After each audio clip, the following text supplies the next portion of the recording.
Picture this. A man with worn-out boots, a tattered jacket, and a quiet dignity steps into one of the fanciest restaurants in town. Customers clutch their pearls, waiters whisper, and the manager storms forward ready to kick him out.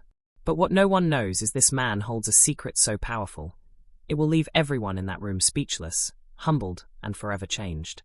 The city streets glisten with rain. Cars rush past, headlights bouncing against puddles. Amid the noise and chaos, an older man shuffles forward. His name is James Carter, a black veteran in his late 60s. His beard is streaked with grey, his clothes threadbare, and in his eyes, a weight carried from years most of the world had forgotten. He pauses outside the Le Chateau, a high-end restaurant where the wealthy dine under chandeliers worth more than his entire life savings. He stares through the glass. Couples laugh over wine glasses, forks clinking against porcelain plates. James swallows hard. His stomach growls. He hasn't had a hot meal in days. His hands tremble, not just from hunger, but from nerves. He knows he doesn't belong here, at least not in the eyes of the rich inside. Still, he pushes the door open. The warm air, filled with the aroma of buttered steak and fresh bread, greets him like a forgotten memory. Heads turn immediately. Conversations halt. A woman in pearls wrinkles her nose. A man in a business suit mutters under his breath. The maitre d', tall and polished, freezes when he sees James. His forced smile falters. As James takes a timid step inside, whispers ripple across the room. Is he lost? Why would they let him in here? Probably here to beg for scraps. At a nearby table, a group of young professionals laugh openly, pointing at James's worn boots. James doesn't meet their eyes. He stands with his back straight, shoulders squared like the soldier he once was. His voice is low but steady. "Excuse me, sir. I'd like to sit down. Just a small meal, please." The maitre d' blinks, then forces a smile that doesn't reach his eyes. "Sir, I'm afraid this establishment has a certain dress code. We don't serve." Before he can finish, a waitress, Anna, a kind-eyed woman in her 30s, steps forward. She gently interrupts. "He's a paying customer, isn't he? Let him sit. I'll take care of the table." The maitre d' shoots her a sharp look, but she doesn't back down. James glances at her, surprised by her kindness. Before Anna can lead James to a table, a booming voice echoes across the restaurant. "What's going on here?" It's Mr. Collins, the manager, a broad man in a tailored suit, his smile slick but his eyes cold. He scans James from head to toe, disgust dripping from every glance. "A homeless man? In my restaurant?" "Absolutely not." The wealthy patrons nod approvingly, some even chuckling. One man in a gold watch mutters, "About time." James clenches his fists. He's endured worse: battlefield gunfire, nights without food, the sting of racism from strangers. But hunger pushes him forward. "I can pay," James says firmly, reaching into his pocket. He pulls out a crumpled $20 bill, the last of his money. His hand shakes as he lays it on the podium. Gasps ripple through the crowd. Some sneer. Others look away, embarrassed. But Collins smirks. He picks up the bill, waves it in the air, and says loudly, This won't even cover a salad here. You think this is enough to eat at Le Chateau?" The crowd erupts in laughter. A young woman covers her mouth, giggling behind her hand. James stands tall, his jaw tight. "I fought for this country. All I'm asking for is one meal." Collins scoffs. "Fought? From the looks of it, you lost." Anna gasps, horrified. "Sir, that's enough," she protests. But Collins waves her off. "Get him out before he scares away the real customers." James doesn't move. His voice shakes with suppressed anger, but his words are calm. "I've been thrown out of worse places. But I never thought I'd be thrown out for asking for food." Some patrons shift uncomfortably, guilt flickering in their eyes. But others snicker louder. Just as Collins gestures for security, the restaurant doors open again. The air shifts. Silence falls. In walks Mr. Harris, the owner of the restaurant, a sharp-eyed man in his 50s, exuding quiet authority. He's just returned from a trip, briefcase still in hand. "What's all this noise?" Harris demands. Collins straightens, suddenly nervous. "Just handling a situation, sir. This man wandered in here, thinking he could dine with the elite." He gestures toward James, smirking. But Harris's eyes land on James. And in an instant, his expression changes. His jaw drops. His briefcase slips from his hand. "James! James Carter!" Gasps ripple again, but this time in confusion. Collins blinks, taken aback. You know this man, sir?" Harris steps closer, his voice thick with emotion. "Know him? He's the reason I'm alive today. If you think this story just took a wild turn, you're right. What happens next will leave the entire restaurant frozen in shock. Don't miss it. The restaurant is frozen. Forks hang midair. Wine glasses pause halfway to lips. Every patron stares as Mr. Harris, the restaurant owner, rushes toward the ragged veteran. James Carter. Sergeant Carter. Harris's voice cracks with disbelief. James blinks, confused. He hadn't heard that name, not with respect, in years. Slowly, he nods. Yes, I was Sergeant Carter. And you are? Harris clasps his shoulder, his own eyes misting. You saved my life. In Fallujah. Do you remember? We were ambushed. I was just a young recruit, bleeding out. You carried me on your back through gunfire. The room gasps. The wealthy patrons, who had mocked moments earlier, now shift in stunned silence. James squints, studying Harris more closely. A flash of recognition flickers in his tired eyes. Private Harris? The scared kid with the busted radio. Harris laughs through his tears. That was me. And you were the bravest man I'd ever seen. Collins, the smug manager, stammers. Wait, this is the same man you're saying he's a hero? Harris whirls on him, his face thunderous. A hero? He's the reason I'm standing here today. Without James Carter, I wouldn't have lived to build this restaurant, to become the man I am. And you dared to humiliate him. Collins shrinks back, his arrogance crumbling under Harris's fury. The crowd whispers furiously now, shame creeping into their expressions. The young professionals who had laughed earlier stare at the tablecloth, unable to meet James's eyes. Harris doesn't hesitate.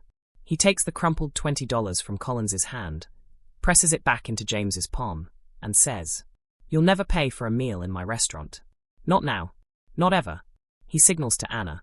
Set the finest table. Bring the best wine. Tonight, Sergeant Carter dines as an honored guest.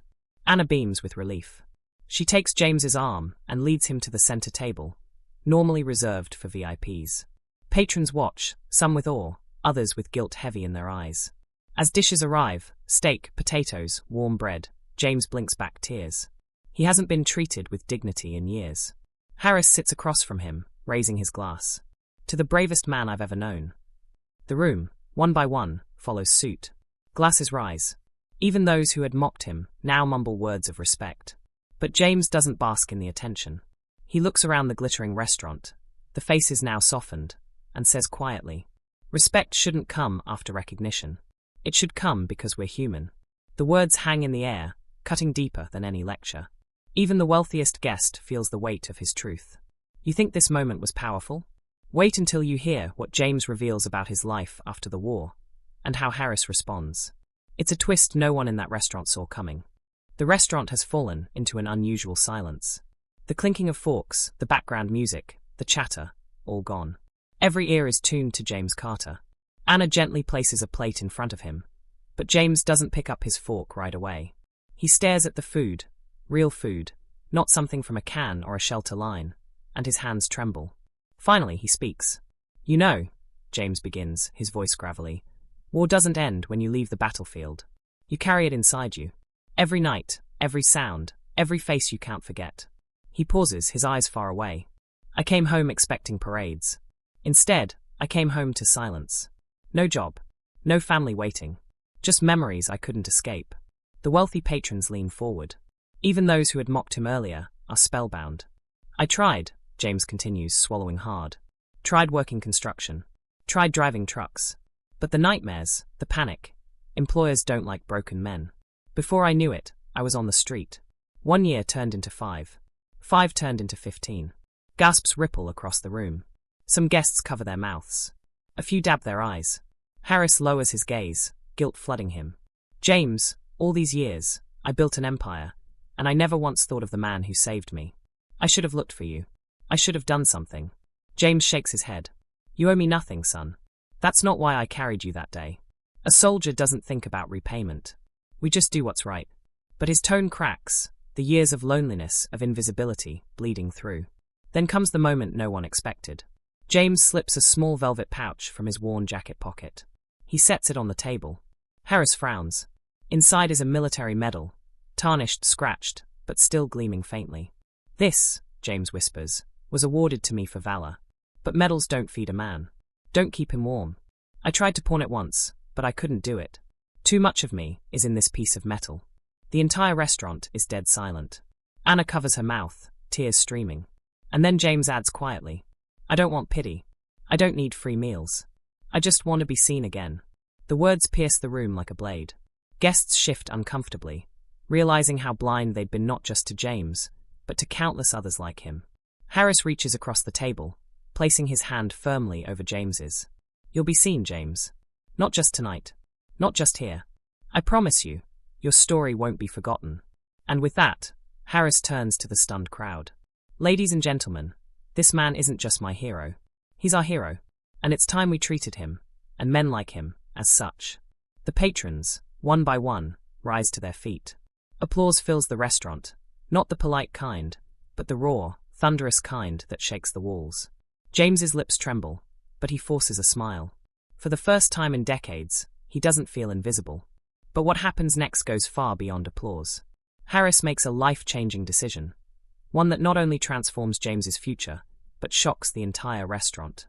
Stay with me for the ending, because this twist will give you chills. The applause finally fades, but Harris doesn't sit down. Instead, he steps onto the small platform, near the piano, where the jazz band usually plays. "Everyone here knows me as Harris Stone, the man who built this restaurant, this business empire. But none of you would know me at all, if it weren't for him." He points to James. Gasps ripple across the room again. Harris's voice shakes, but he projects it proudly. "James Carter carried me out of hell. And tonight, I'm making a vow to carry him into the life he deserves." Harris walks back to the table and sets down a set of keys, sleek, shiny, unmistakably new. "These," he says softly, "belong to the apartment right above this restaurant. From this day forward, James, you'll never sleep on the streets again. You'll have a home, a warm bed, food on the table." James's hand trembles as he touches the keys. His lips part, but no words come. His eyes brim with tears. And Harris isn't done. "I'm also creating a foundation, starting tonight.